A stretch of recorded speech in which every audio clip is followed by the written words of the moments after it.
master stage, we showcased our Meta instrument, which is an XR-based and a completely in the cloud WebXR instrument. And for the past... I'm sorry, where did you demo this? Sorry? Where you said you demoed this yesterday? Yeah. Yeah, where? In the master stage. Sweet. Yeah. So... And that was the guy that was playing there. Yes, yes. Were you there? Yes, that was cool. Okay, thank you. Yeah, so we build instruments like that, and we currently showcase them in conferences and in real life stages, because we really believe in the application of XR not only in digital spaces or metaverses, but also putting them on stage with real life audiences. And just to, because XR is one of these terms that we hear a lot, but it can mean different things to different people. What do you mean when you use XR? So XR means everything from VR, AR, and we also. But not this. This is reality. This everything is reality. other than this. Yeah, exactly. When you hold up your phone, are you in XR for you? Yeah, that is XR. Yeah, so apart from the instrument, we also create on-chain musical NFTs. Our latest drop was on art blocks. Is everyone familiar with art blocks? Yeah, on art blocks. Hi, welcome. Sorry, yeah. Sorry, we were waiting at the door. We didn't know. Ah, so Okay. close. Yeah. Yeah, introduce yourself. Too. Yes, yes. Other than if you are the session. We've been there for like 40 minutes, like directly at the door. The good news is we had a really good prep session about music, so. So terrific. So yeah, so come introduce yourselves. You can get a little closer if you want. Yes. So I introduced myself, so you can also go ahead. Hello, everyone. Thank you. Hi, everyone. I'm MODJA. I'm a musician and visual artist, and I am founder of a structure called Code Green, which is about harnessing the power of Web3 and invest into social, gender, and climate justice. Hey, how's it going? I'm Sean. I guess we're co-moderating now. Let's do it. Oh no, I'm going to let you. But as long as I'm here, I'm going to sit and listen I love and it. participate. It's a music thing, so it's very informal, and this is how we do it. Thank you. My name is Sean. I'm moderating this panel. I started off as an actor on Broadway, and then I went into recording artists, which wound up being a DJ in underground clubs in Berlin, which has now led me to building out disruptive XR experiences in Web3, which, as anyone who works in the creative industry, that makes sense. As anyone who works in business probably thinks that I'm insane. But the good thing about Web3 is that you need a lot of skills to do everything. So this is, for the first time, feels like home, and I'm really happy to dive deep with these two kind of world-class international artists and builders, and get to some of these tough questions that we don't really get when we see major artists in NFT now, and kind of leading the space from that side. So, I guess you prepared questions. Should we roll from there or just chat? it's up to you. I mean, we could make a song if we want. Just vibe, guys. I prefer Everyone, that. could you please give us? No, I know you're the generative instrument guy. Yeah. Yeah. I mean, I think it does tackle some of them, and then I think the goal is that it's kind of an informal, right? Like we'll see how it's all playing out. I think the first thing to kind of address is there's a lot of variations of what the metaverse is, right? So let's maybe start with what is the metaverse to you? So for me and for our studio and what we believe in, the metaverse is a new place where both for the tools that we create and the way we experience, it's a new medium, it's a new frontier. But I honestly, every time I attend, for example, a virtual concert, so to say, with a video content that I just experienced inside VR, I don't think currently that's the promise that we need to be satisfied with, because the limits of the instruments that we can create there and the way we can interact and it's kind of limitless. When there's a stage similar like in the physical world inside VR, I think that is kind of an easy approach. I believe every musician probably thinks very also visual oriented, and it, for example, allows you to. It will allow you to be inside the actual 3D world of what that song is. And let me, yeah. because we were talking before you got here, you walked outside, Yeah. about XR. You used the word XR. Yeah. Is XR different than Metaverse? So XR also embodies VR inside, but for example, what we did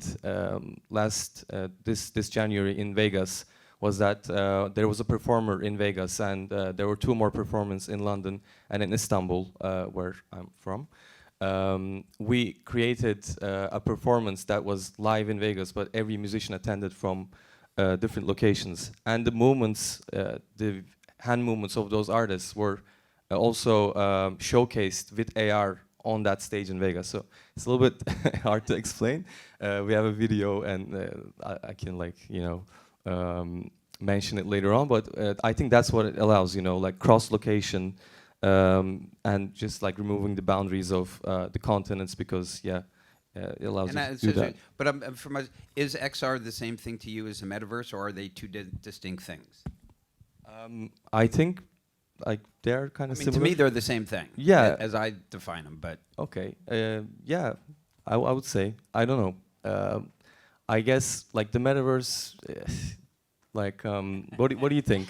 Do you think? I would say that the metaverse is the land of freedom. It's actually, it can be anywhere, and no matter where you are in the world, it's virtual, so you can actually do whatever you want. And as an artist, it gives you so much freedom and almost no limits, because on well, the limit on the tech side maybe, but you can really create things that you maybe are not able in physical, and you can really go push the boundaries of art and experience. And for people attending a concert or a show, it's physical, and there are things that you can do, but in the metaverse you can create something, a full experience that as human you cannot. And each artist have the ability to like create a whole world. So that, to be able to do that, I mean, not everybody has the means of Beyonce to create like a fantastic show all the time, but in the metaverse, like regular artists would be able to create their world, and that's something to me that's amazing, because you don't need to travel. It can be, I mean, yeah, it's No it airports. can be no airports. It can be global, and because the Web3 space is pretty global, and I know how it works. But touring, we were talking about it right before entering. Not everybody can tour, but with this, it gives you ability to touch another crowd, like people from places where physically you couldn't go, maybe. Mm-hmm. And so I think that for independent artists also, this is a big plus. And I think that, you know, we used to do just music videos. Now we can do whole games. You can create, people can be part of this game, and you can share more. You can do your thing in the sandbox, and it's pretty amazing. I'm very excited about what we are building. Nice. Yeah, I think there's a lot of amazing potential there. But the word communities with an S is in the title of this. So just thinking about the struggles, right, of musicians, not only from Web 2, but also that are inevitable in Web 3, building a community, engaging with an audience, growing that audience, maintaining that audience is extremely difficult. It's extremely difficult to compete with the eyeballs on advertising with like major brands, right? You have maybe at most, if you're an independent, you have a team of 2, right? If you're even lucky, one might be your parent. And you're suddenly trying to compete with 7 different teams who work on one artist and one release. So how can artists who are looking to enter the metaverse, right? Because there's one thing to be able to create amazing things. I think that's amazing possibility. But how can they build communities and also maintain those communities? That is a question that I've been asking myself for a long time, because we've seen the rise and really PFPs going to you know, some heights that music haven't seen yet in the Web3 space, like unknown talented artists who are illustrators or photographers have created projects where you have thousands of people like joining them and creating communities around that, around the visuals, around, you know, helping them build that. But that is something that for music we have yet to see. We have big artists entering the space and doing drops, but they are leveraging already the fame and the power and the big audience that they already have. But if we want to take you know, photographers, illustrators, or you know, visual artists who does PFP and compare them to musicians, it's a whole different journey in the Web3 space. I have yet to see a non-famous musician entering the space and go the height that PFP artists have gone. And so this is something that I have been thinking a lot, and I've been working for the past 9 months on a project which is a virtual band that my voice is one of the characters, but it's a whole Web3 native band created from scratch that we're going to be releasing by the end of the year, and who are like, I have we are a band, so we are 4 of us. There are producers, songwriters, singers, and also an illustrator. But we had to create something that, with the culture, because we already in the Web3 have a culture. The culture is used to and incorporating, merging that with music and taking these characters out of just still PFPs and bringing them to life. And we'll see how it goes. Maybe that will be a model that will work, but everybody's like trying to find the right model. But for now, I haven't seen something that, okay, this is the right one. We're still searching, unfortunately. Definitely agree. Like, the equation is very simple when there's already demand for the musician. Like, even in that case, I recently read that like Chris Brown, everyone knows Chris Brown, I think like only 8% of his releases got actually bought and stuff. But the equation when you're you know, a starting musician or a up-and-coming musician, I think the way you create that piece needs to also be, like you said, native into the Web3 itself. For example, there are these new tools like traditional DAWs. There's RPG Labs who are building, you know, an actual music software inside the web, and what you create there could be, you know, minted directly to their platform on other platforms. For example, there are creative coders who are also musicians that are like coding the synthesizers and the sounds itself with code. And what we see, what I experience also is that like, okay, it needs to be kind of a certain expertise in both music and programming, but it also makes sense because the tools, the way we create it, and it really ties with what you believe in. Because these people, before the blockchain or metaverse even came, they were already, you know, building their skills on, you know, max programming, building their own tools, and etc. And I think the artists that have already done that in the past get more recognition and just support from the community because of being native in that sense. And I would just say, I'm pushed back a little bit about what you said, that I don't see necessarily competing, because, you know, one of the great things about communities is communities working together. 1 + 1 can equal 5. 1 + 1 + 1 can equal 100. And so I think there's lots of advantages to working with other communities. And, you know, with this about, again, it comes back to ownership. One of the like amazing statistics I read recently was that, you know, if you are an artist, a music artist, and you sell 25 NFTs for 0.1 ETH, right? That's not, you're not competing against, but that's an audience. That's a niche audience. And you make more money from doing that than if you get 1 million streams on Spotify. Yeah, I think at the base, this is like leading into another question. I think that's like, there's something to like the vanity metric of it, right? Like in theory, the math adds up and it's cool, but thinking about leveraging, for instance, a drop over time, right? One of the things I want to ask is like, how does a musician, because not every musician is going to sell the first 25, right? Like not everyone is a younger demographic and has like a large sort of like just social audience. Maybe they don't have a family or friends that can also help to get to that number, right? So like on your first time, maybe you sell 4.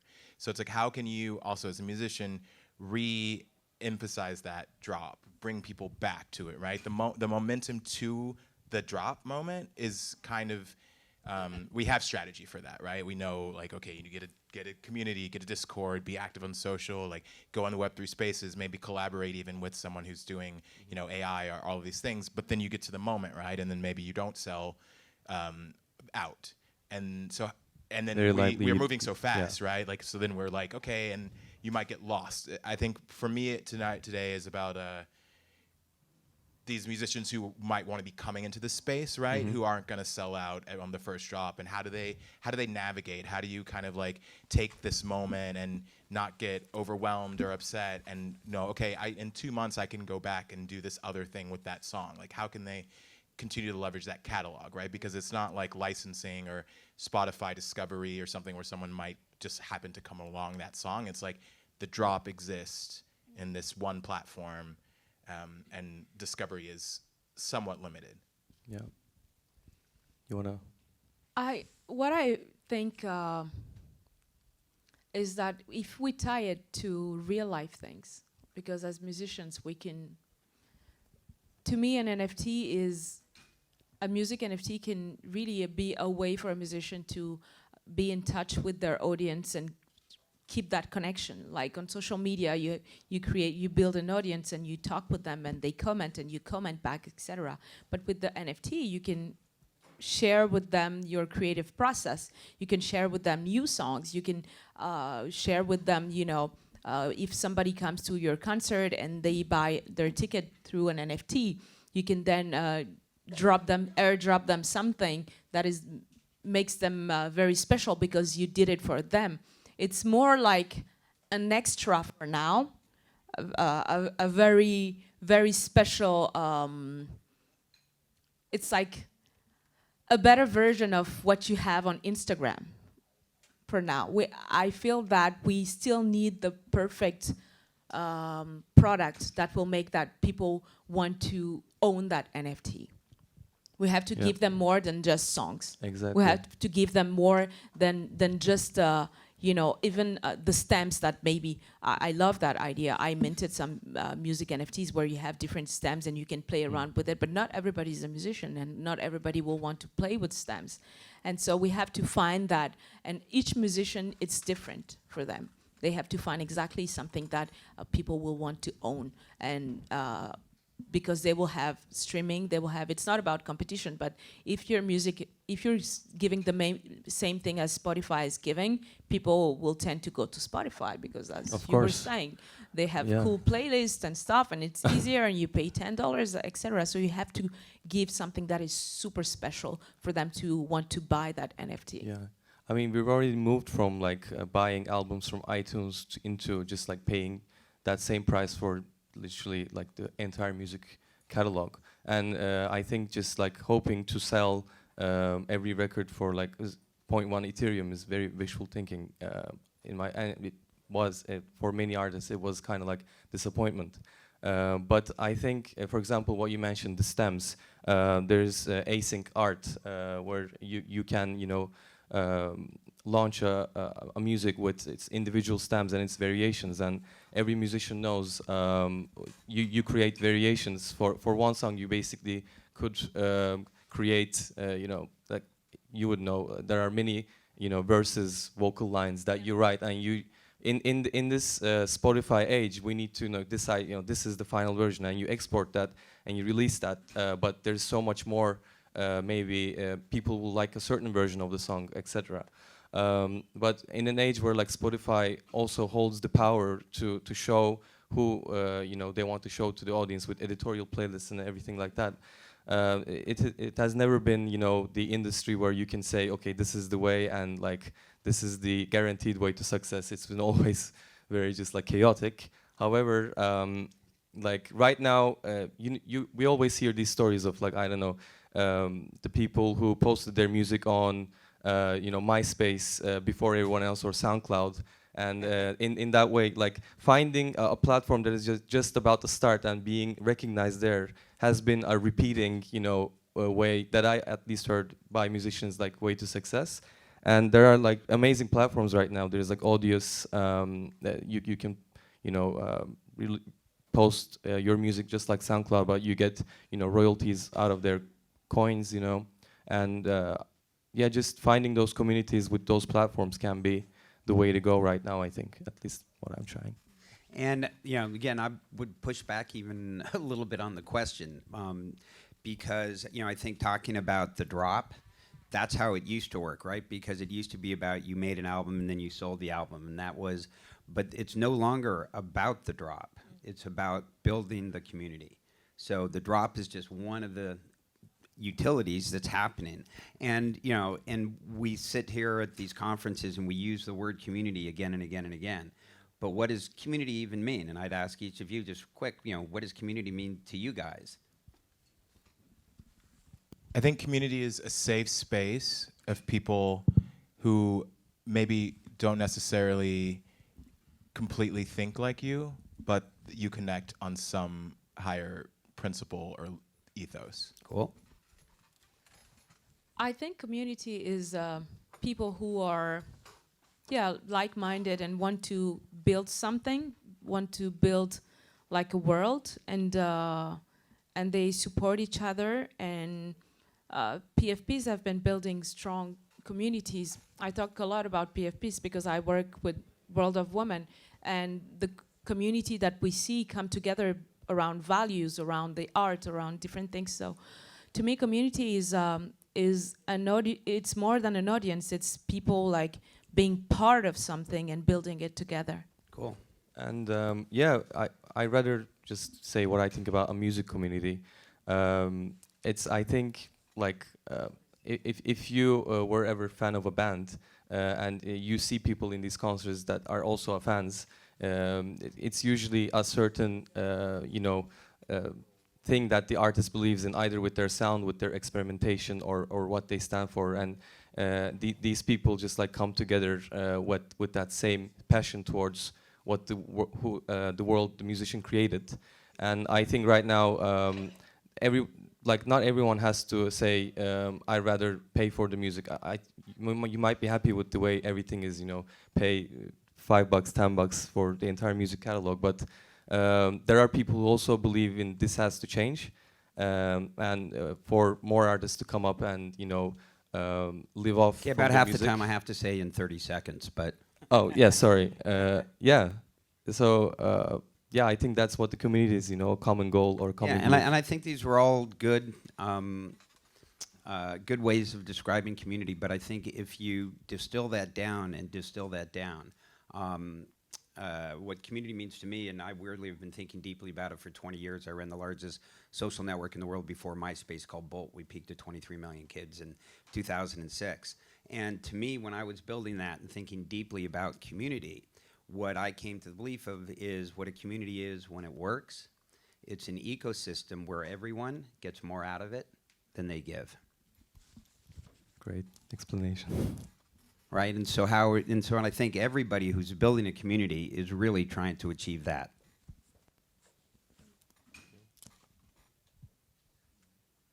Yeah, I mean, community is sticky, especially when it comes to artists, right? Or tricky. If you do it right.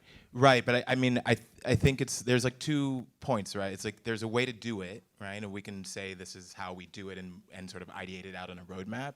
And then there's also like how it sometimes plays out, right? We deal with lots of marginalization when you enter these spaces, like your own mental health, like not achieving your goals, like things that can... Yeah, look, there's no panacea. Oh, no, I'm just saying right? that as an artist, like, so you also hit initial roadblocks that prohibit you from building community at the best level that you can, right?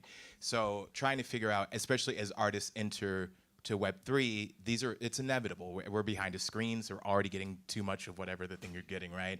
So you're seeing people like The Weeknd do a huge art drop in 8 cities with Binance and all of these people, the Pharrell at Doodles, right? So there's all this aspiration, again, as you enter.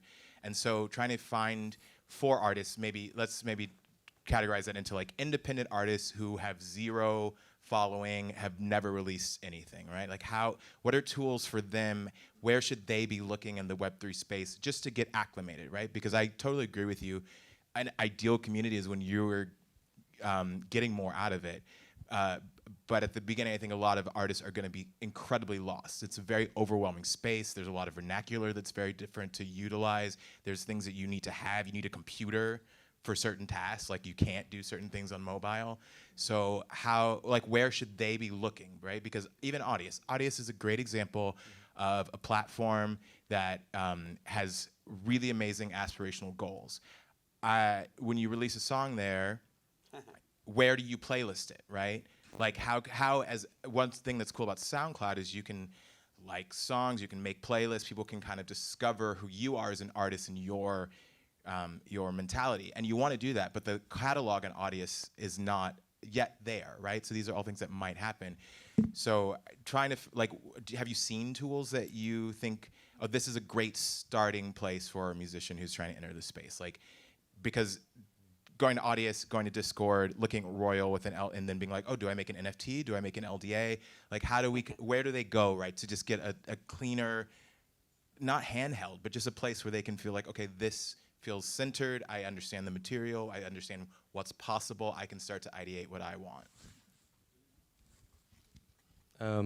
So I think a platform where newcomers could collaborate with, I think it's not there yet. Mostly, many people get discouraged by, you know, when you release a song on Spotify and the numbers, you know, like it's all the success and like the motivation you get is always so tied to the stream numbers, and like it constantly, you know, pokes that into your eye. I think the way to go, however, is to like create together. There is the platform where you can release a song with the project file, so with the stems and everything, and people can, you know, remix it and you can create together. I think the way to go first is not to like push something that you've created into the eyes of everyone, but just like really being into just collaborating together as musicians, because that's what differentiates this medium from like the digital artists. Digital art is I think more singular. Like there is just not really a way to create something in Cinema 4D together, but like there are many tools right now to like share projects and share stems and share ideas. And I think I don't know the answer to that platform yet, but what I can see is that like what we have is joint music collaboration and creating something collectively. And maybe in that way, if let's say you create a project with 4 musicians, 5 musicians, if one of them has kind of built an audience, they're kind of allowing that audience to see who they're collaborating with. And you know, futures and all that stuff has been used in the music industry for so long. Maybe that might be the way. Yeah, what do you think? Hard question. There are multiple platforms, like you said, royals and curated platforms, but there are also like the open seas where you can share your music, etc. But I'm actually. I hope there will be a platform for independent artists, because for now, let's start it. Yeah, there is nothing that really support young artists coming in, unknown artists coming in. Yeah, I just wanted to hit on it, not to like be in a Debbie Downer way, but like as we are trying to build out, like I think it's important to see what artists really need that is missing in Web 2, right? And it's not in a selfish way, right? Because if the idea is to like build a community, but artists need things. Have you guys gone to? Are there conferences that are just focused on that you've been to on the Web3 music? Not that I know of yet. Yeah, I mean, it's like incorporated into other conferences, right? Like NFT NYC, like even at because Bitcoin. That's a great thing to do. I mean, I was just at last month at a SICK Film 3 conference that was part of, happened during Con. It was amazing. The smartest people and the stuff that they were talking about, because that's where a lot of the learning gets done, right? Is learning from other people, so everybody doesn't have to recreate the wheel again. What's your thoughts on that from what you heard? What's my thoughts on? No, I'm just saying. I think I started something. I'm most known for starting something called Crypto Mondays, which is a crypto meetup I started in New York. January 8th, 2018, which was the peak market cap day for 2 years. We were celebrating crypto winter, didn't know it. Had 300 people at the first, 350 people at the second one. 3 TV crews decided to blow it out around the world, decentralized. Let people start the Crypto Mondays where they want to. By the way, anybody Crypto Mondays Paris rocks? Who's here has been to a Crypto Mondays? Just a couple people? Yeah, you've been to Crypto. Which one have you been to? London, yeah. Crypto Monday, London rocks. I'm there next week. And I went to Crypto Mondays Nashville. Guess what? Lots of people there talking music NFTs, all sharing different things that they're trying, what's succeeding, what's not. But it's actually exciting because it means that we are starting something new, and it's everybody has their say, and that's what I love with Web3 is that ideas coming together, and each artist have to find the best way for themselves. And there are exciting projects, but there is not one model, and that's fine. Yeah, I think, for example, I was just mentioning the drop we did, which is kind of like generative 1,000 music NFT pieces, just like loops. We released it as CC0, so anyone could go there and just like take those sounds and create something themselves, or just like if you're a vocalist, you could sing over it or use that in your song. And what we saw was that a lot of people did use it, and when the platform, you know, art blocks retweeted or just like reshared what people created, I don't know, it's a way for that audience to, you know, see, for that producer to, you know, remix that sound, and maybe you slowly build an audience in music.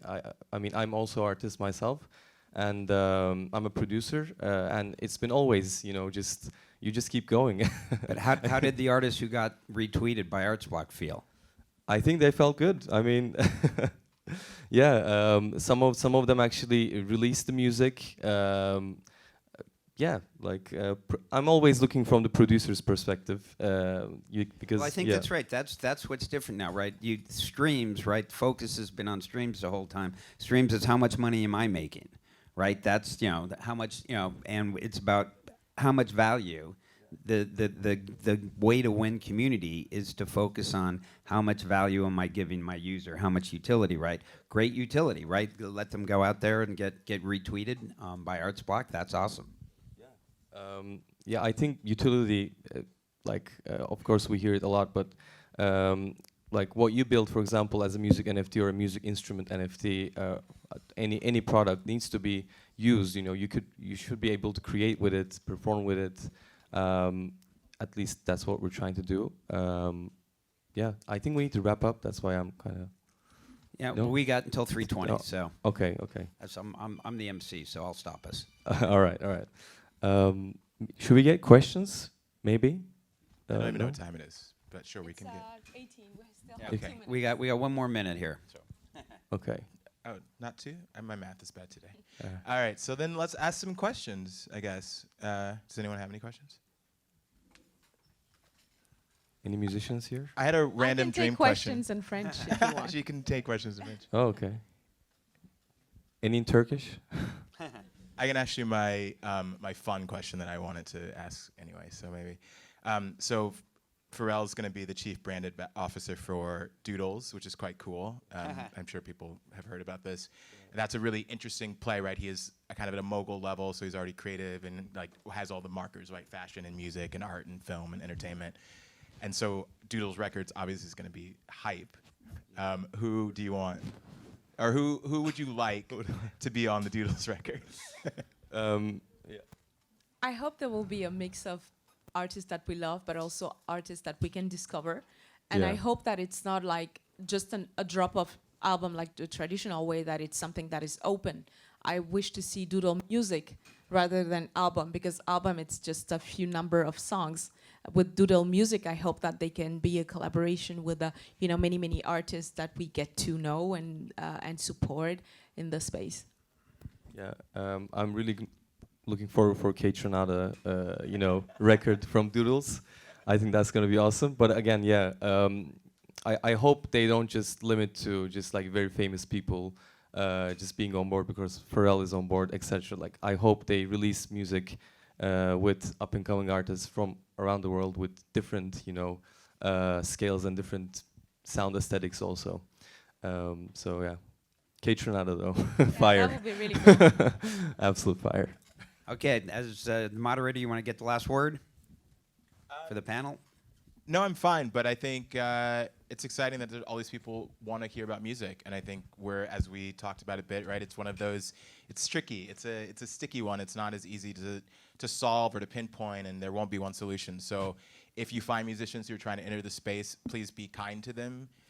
It's very difficult to be a musician, like just point blank in Web 2 or Web 3. So just if you find them or you try to work with them, be kind and try to give them what they need, because we don't need more mental health issues in music. Cheers. Let's give him a big hand. Thank you.